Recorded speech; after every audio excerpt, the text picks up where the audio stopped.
আসসালামু আলাইকুম প্রিয় দর্শক, আমি জেসমিন বলছি খুলনা থেকে। আজ করে দেখাবো কাঁচা কাঁঠাল দিয়ে গরুর মাংস রেসিপি। কাঁচা কাঁঠালকে আমরা এঁচড় বলে থাকি, তো এঁচড় দিয়ে গরুর মাংস রেসিপিটি কিভাবে করেছি সেটি আজকে আপনাদেরকে দেখিয়ে দিব।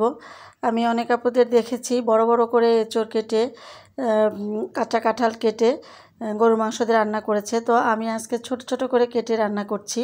তো কিভাবে রান্না করছি দেখে নিন। প্রথমে চুলায় একটা কড়াই দিয়েছি, দিয়ে দিলাম 3 টেবিল চামচ সাদা তেল।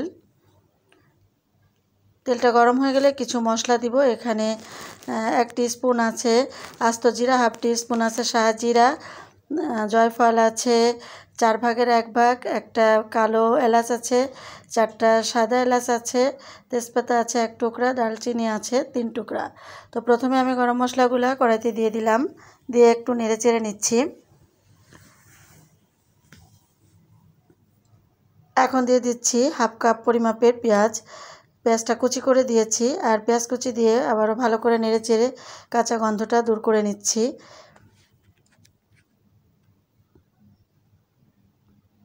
ভিডিওর এই পর্যায়ে একটা লাইক দিয়ে দেন। আপনারা যারা এখনও লাইক দেন নাই, প্লিজ একটা লাইক দিয়ে আমার ভিডিওটি দেখা শুরু করে দেন। আর ভিডিও ভালো লাগলে কমেন্ট করবেন, বন্ধুদের মাঝে একটু শেয়ার করে দিবেন। আমার পেঁয়াজটা ভাজা হয়ে গিয়েছে, এখন আমি দিয়ে দিচ্ছি 1 টেবিল চামচ আদা বাটা আর 1 টেবিল চামচ রসুন বাটা। আদা রসুন বাটাটা দিয়েও কিন্তু ভালো করে নেড়েচেড়ে কাঁচা গন্ধটা দূর করে নিতে হবে।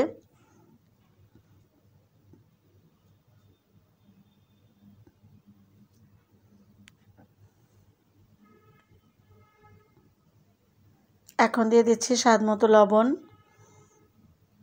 লবণটা দিয়ে আবারও ভালো করে নেড়ে নিচ্ছি।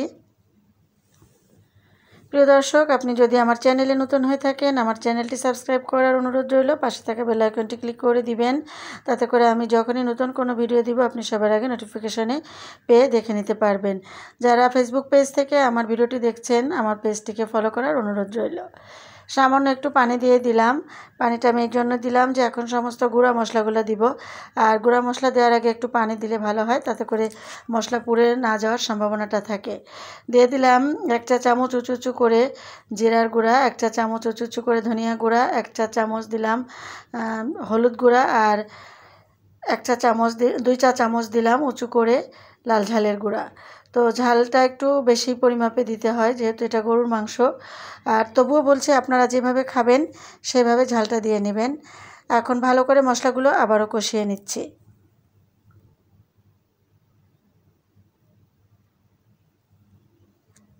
মশলা কষানো হয়ে গিয়েছে। এ পর্যায়ে আমি এখানে 1 কেজি গরুর মাংস নিয়েছি, চর্বি হাড় সব সমেত নিয়েছি। এগুলো এখন দিয়ে দিলাম। ধুয়ে পরিষ্কার করে রেখেছিলাম, দিয়ে দিলাম। এখন গরুর মাংসটা দিয়ে ভালো করে নেড়েচেড়ে কষিয়ে নিব।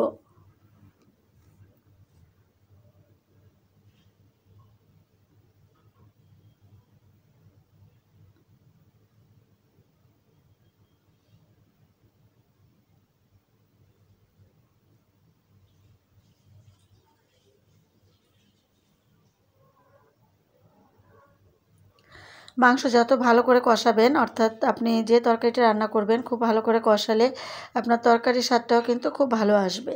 তো আমি কোনো প্রকার পানি দিচ্ছি না। প্রথমে মাংসের গা থেকে যে পানিটা উঠছে সেটা দিয়ে কিন্তু আমি মাংসটাকে ভালো করে কষিয়ে নিচ্ছি।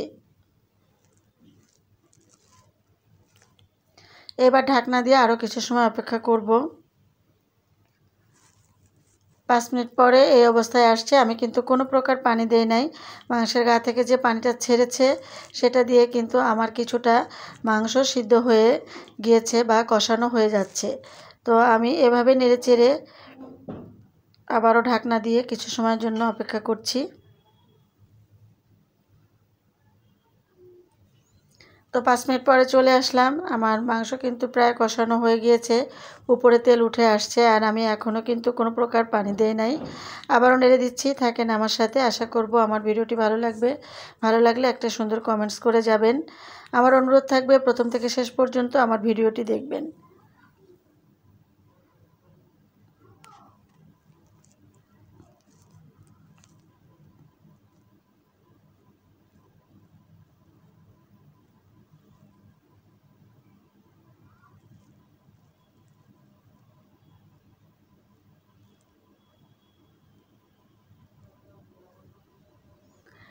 এখন আর একটু পানি দিব, দিয়ে আমি একদম নিবু নিবু জালে এই মাংসটাকে সিদ্ধ করে নিব। আমি যে একটা কপির মগ দেখালাম, এই মগের 1 মগ পানি দিয়ে দিলাম।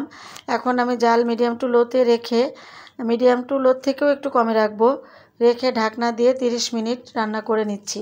ফিরে আসবো 30 মিনিট পরে।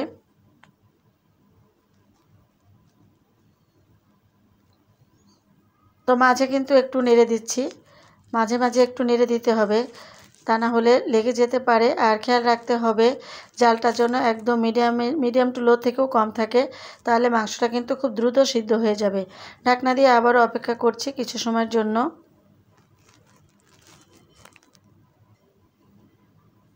আবারও নেড়ে দিচ্ছি, মাঝে মাঝে নেড়ে দিতে হবে। আবারও ঢাকনা দিয়ে ঢেকে দিলাম। তো এইভাবে ঢেকে নেড়ে, এভাবে ঢাকনা দিয়ে ঢেকে বারবার করে নেড়ে দিয়ে মাংসটা কিন্তু ভালো করে কষিয়ে নিতে হবে। তো এই যে প্রায় আমার মাংসটা কষানো হয়ে গিয়েছে, গ্রেভিটা একদম কমে গিয়ে উপরে তেল উঠে আসছে। এই পর্যায়ে বুঝতে হবে যে আপনার মাংস কিন্তু কষানো হয়ে গিয়েছে।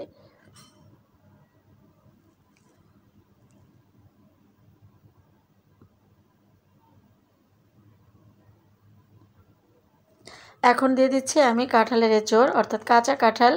আমি কিন্তু ছোট করে কেটে নিয়েছি, আপনারা চাইলে বড় করেও কাটতে পারেন। তো আমার মনে হয় ছোট করে কাটলে ভালো হয়, তো আমি ছোট করে কেটে নিয়েছি। এটা যার যার ইচ্ছার উপরে নির্ভর করে। এখানে আমি একটা কাঁঠালে 4 ভাগের 1 ভাগ দিয়েছি। 1 কেজি মাংসে মিডিয়াম সাইজের একটা কাঁঠালের 4 ভাগের 1 ভাগ কাঁঠাল আমি দিয়েছি। তো কাঁঠালের এঁচড়টা দিয়ে আমি আবারও ভালো করে নেড়েচেড়ে কষিয়ে নিচ্ছি।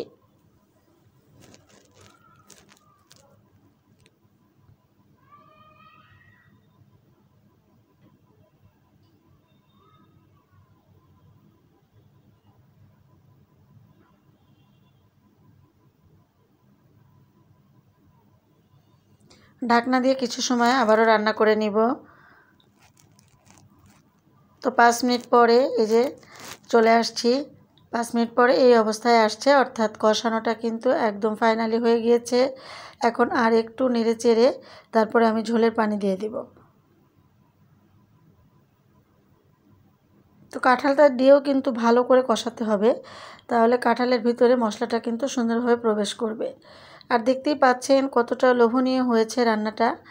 তো আমার কাছে তো খুব মজাই লেগেছে। আপনারা এই প্রসেস মেনে রান্না করে দেখবেন, অসম্ভব মজা হয় কাঁচা কাঁঠাল দিয়ে গরুর মাংস। এভাবে কিন্তু আপনারা মুরগির মাংস, খাসির মাংস একই রেসিপিতে করতে পারেন। খাসির মাংস এভাবে রান্না করবেন, অনেক টেস্ট হয়। তো আমি আবারও ভালো করে নেড়েচেড়ে একটু কষিয়ে নিচ্ছি। এবার আমি ঝোলের পানি দিয়ে দিব।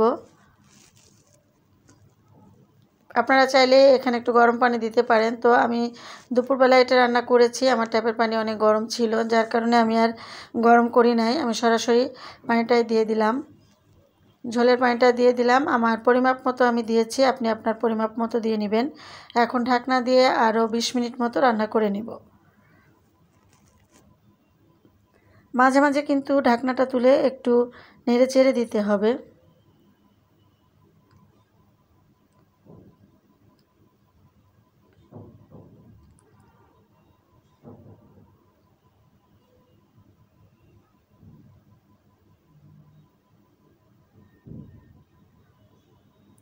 এই পর্যায়ে আমি গরম মশলার গুঁড়া দিয়ে দিচ্ছি 1 চা চামচ পরিমাপে। এটা আমি আমার ঘরে করা এই মশলাটা, আমি সমস্ত গরম মশলার উপকরণ একসাথে করে একটু টেলে নিয়ে তারপরে গুঁড়া করে রেখে দেই।